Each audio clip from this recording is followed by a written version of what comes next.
As the US presidential election race gathers pace, legal trouble for both Republican and Democratic hopefuls are mounting. Now, Donald Trump's close aide and ally, Steve Bannon, has to report to jail on July 1st.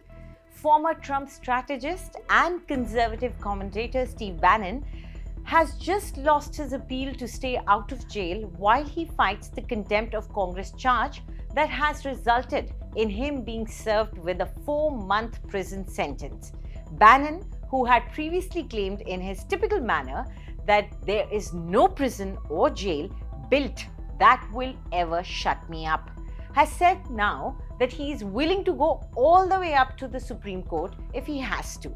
Before his bid to stay out of prison was rejected, Bannon's lawyers had argued that he should not be sent to prison in the months leading up to the US elections in November, as millions of Americans are apparently looking to him for information on important campaign issues.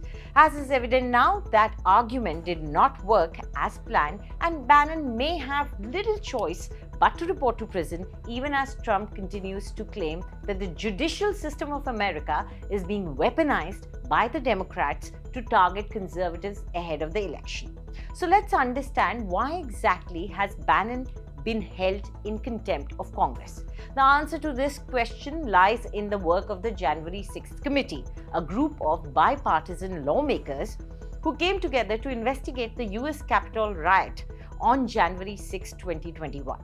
While Bannon himself had only remained part of the Trump White House for a few months before he left his post as chief White House strategist in 2017, he was nevertheless considered important enough to the alleged scheme aimed at overturning the results of the 2020 election. The US Justice Department later said that Bannon had refused to cooperate with the committee and that he behaved as he was above the law when he refused summons from a congressional committee.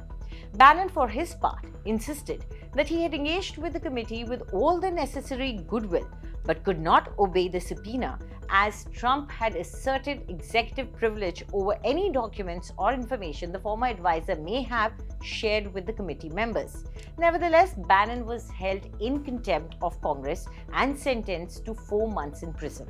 And as is evident now, his attempts to challenge this charge have thus far failed. Bannon's imprisonment, coming mere weeks after former President Trump was convicted in the New York hush money trial case, is likely to further reshape the mood of the nation in the lead up to the polls in November. Trump supporters, already rankled by his conviction, are likely to see this as further proof that the US justice system is being used in a political manner to attack conservative figures in an election year. Do tell us what you think about this video in the comment section, and for more news updates, subscribe to India Today.